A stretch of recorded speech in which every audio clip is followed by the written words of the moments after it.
Hi guys, and welcome back to my channel. If you like the content of the channel, please like and subscribe. I know it's a silly thing, it's only a little thing to do for yourselves, but it would help the channel out no end. If you leave a comment, I always try and get back to the comments, but to be fair, it's getting a little bit harder these days because I've got a lot going on at university and there's a lot more comments. So anyway, what we have in front of us here is a Hamilton Khaki. This is the Navy Scuba range, and we have a new color way for it, so it's technically it's sort of a new watch, but it isn't. It's an old watch just with a funky colored bezel. But what that does, I feel, is elevate the watch. It makes it pop. If you have a standard black bezel on one of these, it looks like every other watch to the passing glance. When you got a red bezel, it just makes it pop that little bit more. I could just picture this on a red silicone strap for the summer. I think it would look really, really good. But anyway, before I carry on, I've got to say a massive thank you to the team over at First Class Watches of Kenilworth for allowing me to review this piece. They've got some really interesting brands which other shops don't carry, so I'd strongly recommend, if you're in the Midlands area, popping into the shop to have a look. If you're a bit further afield, well, no worries, I'll leave a link in the description below and at the bottom page now to the website. All I ask, if you do contact them, please mention the channels, it really would help. So, sizes. Hamilton would lead you to believe that this is a 40mm watch, but the bezel is 40mm. As you can see, the case does stick out 0.5mm on each side, so it's actually 41mm. The thickness of a watch isn't 12.9mm, as they say, it's 13.2mm, but nothing unusual there. All manufacturers are a little bit economical when it comes to sizes of watches. The lug-to-lug size is a little bit chunky on this one. It's coming out at 49.7mm, and that's the bit which really makes the watch look large on the wrist. You can have a tiny, tiny dial, but if your lug-to-lug is really long, then it makes the watch appear bigger. It's nothing to do with the case size. It's generally the lug-to-lug which is that. The bracelet size on this is 20mm. Now, the dial itself. The dial, we've got this very nice sort of like satin finished black dial going on here. We do have a very complex minute counter track going along here. We do actually have applied hour markers, as you can see on here. Now, those in the hands have got quite a bit of lumen there. It's not bad. It's not the longest lasting. It's a little bit subdued, but it's actually quite a nice looking loom. The hands are very well polished and they just look very crisp and tidy. I do like this big red tip to the second hands there. The second hand, I think it is very, very good. And the applied Hamilton logo up here with just relatively minimal text really. I applaud them for that because so many companies write far too much on there. I do like the date window down here. It seems to divide, a lot of kind of people. It's a lot of people like it up at 3 o'clock, but then it can mess up the hour mark and the hour mark here. And for me, sometimes it can ruin a good dial when you have that there. The only thing I would say is this would be better maybe with a black. Well, actually, I was going to say a black background, but I suppose then it might look too similar to the actual 24-hour indicators around there, so maybe that's why they've done it like that. Fair play to them. Now, the actual crystal there is a sapphire crystal. You can see it is domed. That's why you're getting a magnification of the hand stack going on in the middle there. There is AR coating, but I don't know what it is. Hamilton are very, very tight when it comes to putting AR on their crystals. And unfortunately, when you see the outdoor shots, a lot of the time it just picks up too many reflections and makes it a little bit harder to see. So it is a little bit of a shame. Now, let's have a listen to this bezel. After all, this is a scuba. It should be a good bezel. Ooh, it's a 60-click bezel.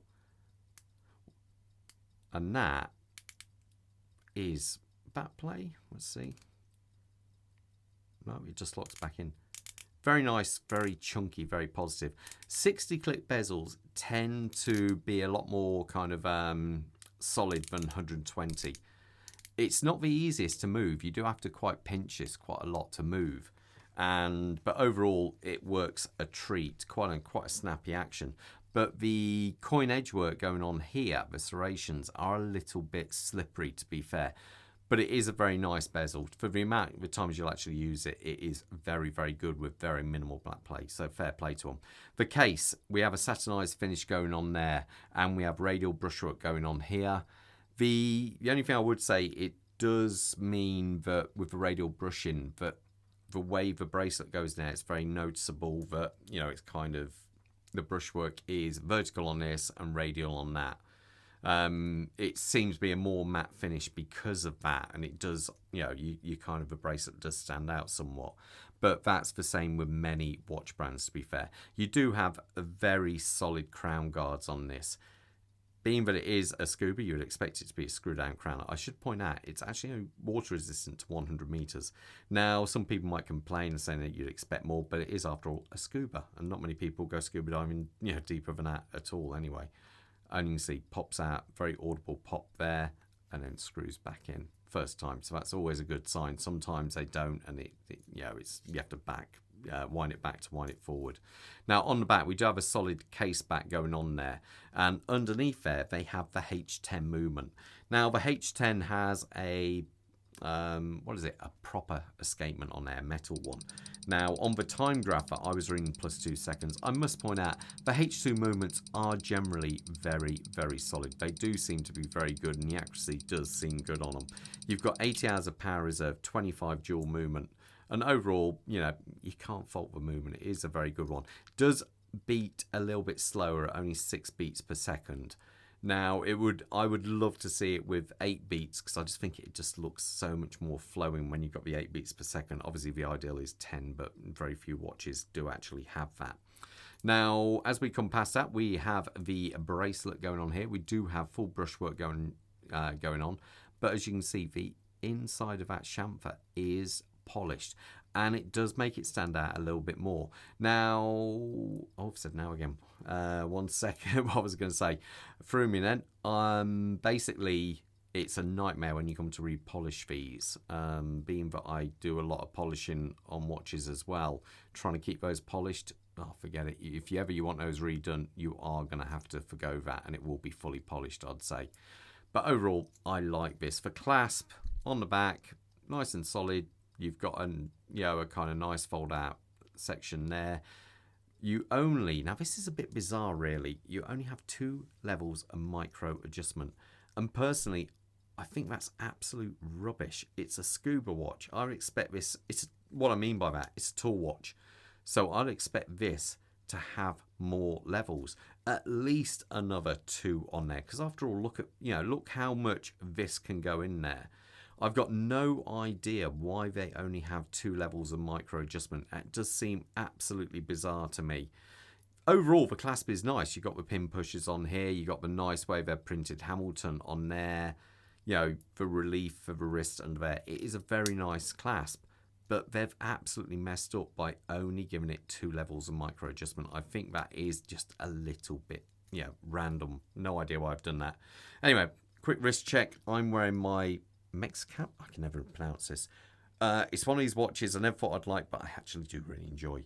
And Bob has the Alistair used in the film Jaws, which is kind of a bit iconic, really.